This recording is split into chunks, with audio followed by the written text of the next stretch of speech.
ನಾವು ಜಾರಿ ಮಾಡೋದಕ್ಕೆ ನಾವು ಮುಂದಿನ ದಿನಗಳಲ್ಲಿ ಅದೇ ರೀತಿಯಾಗಿ ಅವ್ರಿಗೆ ತುಂಬ ಶ್ರಮಿಸಿದ್ರು. ಅವರು ಇಳಿ ವಯಸ್ಸಿನಲ್ಲೂ ಸಹ ಯಾವುದೇ ಒಂದು ಫಂಕ್ಷನ್ ಆಗಬೇಕಾಗಿದ್ರೆ ಇಲ್ಲಿ ಬಂದು ಎಲ್ಲರೂ ಈ ದಿನದ ಸಮಾರಂಭದಲ್ಲಿ ನಮ್ಮನ್ನು ಬಿಟ್ಟು ಆಗಿದ್ದಾರೆ. ಅವ್ರನ್ನ ಬೇಕು.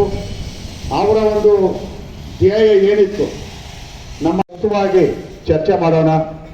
ಯಾರ್ಯಾರು ಆಸಕ್ತಿ ಇದ್ದೀರಾ ಅವರು ದಯವಿಟ್ಟು ನಾಳೆ 6 ಗಂಟೆಗೆ ಎದ್ದು ಆಚೆ ಬರ್ತಾರೆ ಹಾಕ್ಬೇಕು ಬಗ್ಗೆ ಅಂದ್ಬಿಟ್ಟು ಅದಕ್ಕೆ ಎವಿಡೆನ್ಸ್ ಬೇಕು, ನಾವು ಮಾಡಬೇಕು.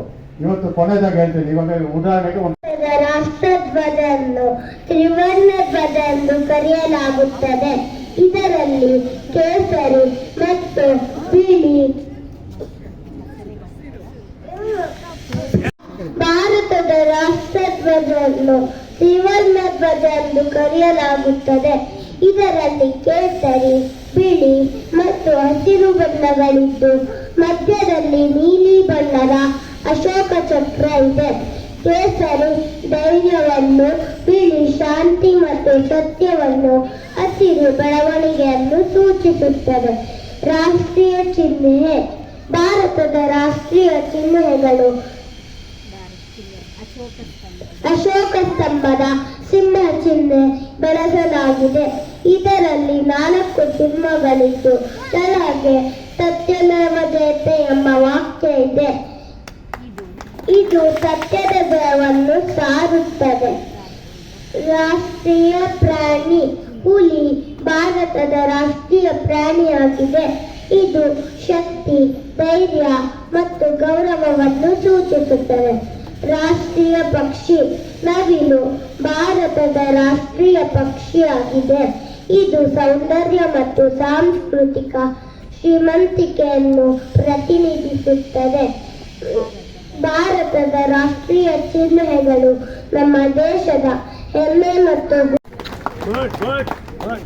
ನಮ್ಮ ಪ್ರಣವ್ಗೆ ಮುಖ್ಯ ಅತಿಥಿಗಳಾಗಿ ಭಾಷಣವನ್ನು ಮಾಡಿದ್ದಾನೆ. ಪುಟ್ಟ ಹುಡುಗ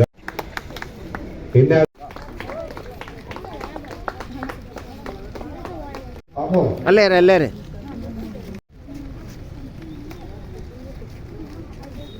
ಈ ಕಡೆ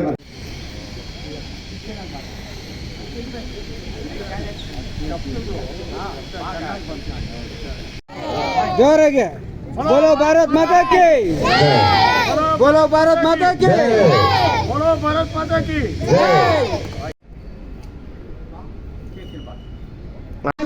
ನಮ್ಮದೇ ಆದಂತಹ ಒಂದು ರಾಜ್ಯ ವ್ಯವಸ್ಥೆಯನ್ನು ನಡೆಸಿಕೊಂಡು ಹೋಗಲಿಕ್ಕೆ ನಮಗ ಒಂದು ನಡೆಸಿಕೊಂಡು ಹೋಗ್ತಾ ಇದೆ. ರಾಜ್ಯದಲ್ಲಿ ಸ್ವಾತಂತ್ರ್ಯ ಹೇಳ್ಬೋದು ಸರ್. ಹೇಳಿ ಸರ್. ಸಮಸ್ತ ನಾಡಿನ ಜನತೆಗೆ 77ನೆಯ ಗಣರಾಜ್ಯೋತ್ಸವ ಶುಭಾಶಯಗಳು. ಇವತ್ತು ನಮ್ಮ ಕಲ್ಯಾಣ ನಗರ 3ನೇ ಬ್ಲಾಕ್ನಲ್ಲಿ ಕಲ್ಯಾಣ ನಗರ ನಾಗರಿಕರ ಸಾಂಸ್ಕೃತಿಕ ವೇದಿಕೆ ತುಂಬ ಅದ್ಧೂರಿಯಿಂದ ಅರ್ಥಪೂರ್ಣ ಕಾರ್ಯಕ್ರಮವನ್ನು ಏನು ಗಣರಾಜ್ಯೋತ್ಸವ ದಿನಾಚರಣೆ ಆಚರಣೆ ಮಾಡಿದ್ದಾರೆ. ಈ ಸಮಯದಲ್ಲಿ ಕಲ್ಯಾಣ ನಗರದ ಎಲ್ಲ ನಾಗರಿಕ ಬಂಧುಗಳಿಗೆ ನಾನು ಅಭಿನಂದನೆಗಳನ್ನ ಹೇಳೋಕ್ಕೆ ಇಚ್ಛೆಪಡ್ತೀನಿ. ಮುಂದಿನ ದಿನಗಳಲ್ಲಿ ನಾವೆಲ್ಲರೂ ಸೇರಿ ಏನು ಪೂಜ್ಯ ಡಾಕ್ಟರ್ ಬಾಬಾ ಸಾಹೇಬ್ ಅಂಬೇಡ್ಕರ್ ಅವರು ಈ ದೇಶಕ್ಕೆ ಕೊಟ್ಟಂಥ ಸಂವಿಧಾನಕ್ಕೆ ಚ್ಯುತಿ ಬರದ ರೀತಿಯಲ್ಲಿ ನಾವೆಲ್ಲ ಅದನ್ನು ಸರಿಯಾದ ರೀತಿಯಲ್ಲಿ ಜಾರಿಯಾಗೋದಕ್ಕೆ ಏನು ಜಾರಿಯಾಗಿರ್ತಕ್ಕಂಥ ಎಲ್ಲ ಏನು ಸಂವಿಧಾನದ ಎಲ್ಲ ಆರ್ಟಿಕಲ್ಸ್ಗೆ ಚ್ಯುತಿ ಬರದ ರೀತಿಯಲ್ಲಿ ನಾವೆಲ್ಲ ದೇಶದ ಜನ ಗೌರವ ಕೊಡೋ ಮುಖಾಂತರ ನಾವೆಲ್ಲ ಅದರಲ್ಲಿ ಪಾಲ್ಗೊಳ್ಬೇಕು ಅಂದ್ಬಿಟ್ಟು ನಾನು ನಾಡಿನ ಜನತೆಯಲ್ಲಿ ಕೇಳೋಕ್ಕೆ ಬಯಸ್ತೀನಿ. ಎಲ್ಲರಿಗೂ ಒಳ್ಳೆಯದಾಗಲಿ.